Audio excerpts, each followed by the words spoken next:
Hello everyone, commerce अध्ययन के इस वीडियो में हम डिस्कस करेंगे कॉस्ट अकाउंटिंग में जो आपका फर्स्ट चैप्टर है कॉस्ट अकाउंटिंग एंड इंट्रोडक्शन। उसका जो टॉपिक है types and techniques of costing, इसको डिटेल में समझेंगे वन बाय वन कि कितने टाइप्स की कॉस्टिंग होती है।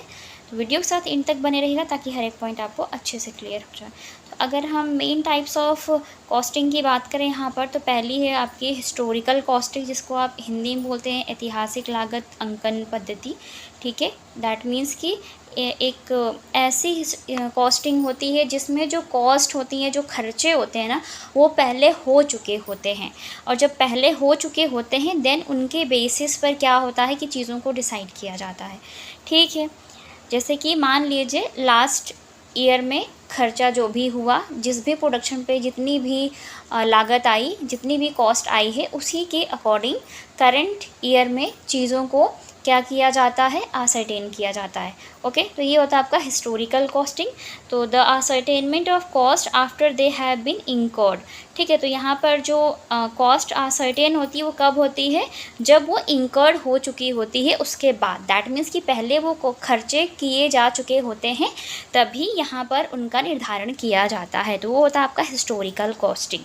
ठीक है बच्चा, स्टैंडर्ड कॉस्टिंग की बात करें तो आप इसको हिंदी में प्रमाणित लागत अंकन बोलते हैं। ठीक है, स्टैंडर्ड कॉस्टिंग में क्या होता है कि आप एक स्टैंडर्ड सेट कर देते हैं। जैसे मान लीजिए आपने डिसाइड किया कि इस पेन की प्रोडक्शन करनी है, उस पेन की प्रोडक्शन पे जितने भी नंबर ऑफ़ पेन आपको बनाने हैं, उसकी टोटल प्रोडक्शन पे जो खर्चा आएगा वो 1,00,000 रुपये आएगा। लेकिन जब आपने प्रोडक्शन कर लिया तो आपने तो एक स्टैंडर्ड सेट कर दिया ना कि 1,00,000 रुपये तक हम इस पर कॉस्ट लगाएंगे। ठीक है, लेकिन जब आपने एक्चुअल प्रोडक्शन किया तो जो बाद में आपने सब सारी चीज़ों को ऐड किया, लेस किया, चेक किया, तो पता चला कि उस प्रोडक्शन पे जो आपकी एक्चुअल कॉस्ट आई वो तो 90,000 ही आई है। तो 1,00,000 आपकी स्टैंडर्ड कॉस्टिंग थी और ये जो 90,000 है वो एक्चुअल कॉस्टिंग। इनके बीच का जो डिफरेंसेस होता है उसको आप वेरियांस बोलते हैं।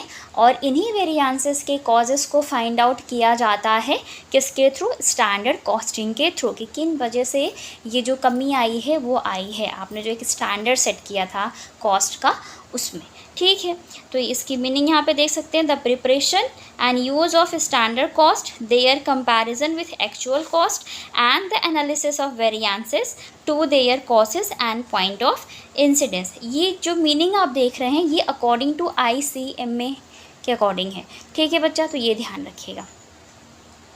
ओके, तो स्टैंडर्ड कॉस्टिंग समझ में आप डिसाइड कर लेते हैं कि इतनी कॉस्ट आएगी और बाद में कुछ और निकल कर आती है कॉस्ट, और फिर आप क्या करते हैं, उनके बीच में जो भी डिफरेंसेस आते हैं उनको वेरिएंसेस बोलते हैं और इन वेरिएंसेस के कारणों का पता लगाया जाता है इसके अंदर। ओके, अब बात करेंगे हम मार्जिनल कॉस्टिंग की।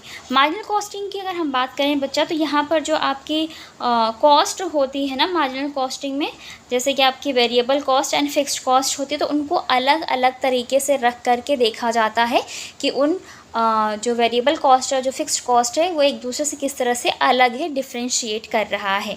ठीक है, so the ascertainment of marginal cost and of the effect on profits of changes in volume और type of output by differentiating between fixed cost and variable cost. तो दोनों ही कॉस्ट में जो चीज़ें डिफ्रेंशिएट हो रही हैं, लाइक वो आउटपुट के पॉइंट ऑफ व्यू से हों, प्रॉफिट के पॉइंट ऑफ व्यू से हों, या वॉल्यूम के पॉइंट ऑफ व्यू से, जो भी चेंजेस आ रहे होते हैं उनको यहाँ पर देखा जाता है। ठीक है, और दोनों ही कॉस्ट का जो यहाँ पे वैल्यूएशन किया जाता है वो अलग अलग किया जाता है, fixed cost and variable cost दोनों को अलग अलग रख करके किया जाता है। ठीक है बच्चे, नेक्स्ट देखते हैं। फोर्थ है आपका डायरेक्ट कॉस्टिंग। डायरेक्ट कॉस्टिंग में क्या होता है कि जो डायरेक्ट कॉस्ट होती है उनको इंकर्ड किया जाता है, जो इनडायरेक्ट कॉस्ट होती हैं उनको इग्नोर कर दिया जाता है बच्चे। ठीक है, so the practice of charging all direct cost to operations, processes or products, leaving all the indirect costs to be written off against profits in the period in which they arise। ठीक है, तो जिस time period, जिस profit के time period में क्या होता है, आपकी जो इनडायरेक्ट कॉस्ट होते हैं अगर वो अराइज होती हैं तो उनको क्या कर दिया जाता है, उसको रिटर्न ऑफ कर दिया जाता है। रिटर्न ऑफ का मतलब होता है कि उसको ख़त्म कर दिया जाता है। और जो डायरेक्ट कॉस्ट होती है किसी भी प्रोडक्ट के प्रोडक्शन पे आई हो, किसी भी टाइप के ऑपरेशन से रिलेटेड हो डायरेक्ट कॉस्ट, उसी को यहाँ पर चार्ज किया जाता है, सारी डायरेक्ट कॉस्ट को चार्ज किया जाता है, तो इसीलिए इसका नाम है डायरेक्ट कॉस्टिंग। ठीक है। फिफ्थ है आपका एब्जॉर्प्शन कॉस्टिंग, तो इसको भी देख लेते हैं। सो एब्जॉर्प्शन कॉस्टिंग में क्या होता है, the practice of charging all cost both variable and fixed to operation processes और प्रोडक्ट्स। यहाँ पर एब्जॉर्प्शन कॉस्टिंग में क्या होता है कि यहाँ पे जो आपकी मिक्स्ड कॉस्ट है उसको ली जाती है, दैट मीन्स कि वेरिएबल प्लस फिक्स्ड कॉस्ट दोनों को साथ में यहाँ पर लिया जाता है और उनको चार्ज किया जाता है। किसी भी टाइप के ऑपरेशंस पे खर्च हुआ हो वो पैसा, या फिर किसी भी प्रोडक्ट को बनाने में खर्च किया गया हो, तो चाहे वो वेरिएबल कॉस्ट हो या फिक्स्ड कॉस्ट हो, दोनों का ट्रीटमेंट एब्जॉर्प्शन कॉस्टिंग में एक साथ होता है। ठीक है बच्चा। इससे पहले जो आपकी मार्जिनल कॉस्टिंग थी उसमें उन दोनों को अलग रखा जाता है, variable cost and fixed cost को, और फिर देखा जाता है कैसे वो डिफ्रेंशिएट कर रही हैं। ठीक है, लेकिन यहाँ पर साथ में किया जाता है ट्रीटमेंट। ओके। 6 पॉइंट है आपका यूनिफॉर्म कॉस्टिंग। अब यूनिफॉर्म कॉस्टिंग की बात करें तो आपको मालूम इसमें समानता होती है, the use by several undertakings of the same costing principles and practices. तो यहाँ पर क्या होता है कि सेम कॉस्टिंग प्रिंसिपल और प्रैक्टिस को शामिल किया जाता है, जो भी डिफरेंट सेक्टर के सेवरल टाइप्स की जो अंडरटेकिंग्स है वो यूज़ करती हैं यहाँ पर, तो उसको हम बोलते हैं यूनिफॉर्म कॉस्टिंग, जब सेम कॉस्टिंग मेथड को फॉलो करते हैं तो। ओके, यकीन करती हूँ इस वीडियो में आपको ये सारे पॉइंट्स अच्छे से क्लियर हो गए होंगे कि टाइप्स ऑफ कॉस्टिंग क्या हैं इन कॉस्ट अकाउंटिंग। वीडियो अच्छी लगी तो लाइक ज़रूर कीजिएगा, फ्रेंड्स के साथ शेयर करें।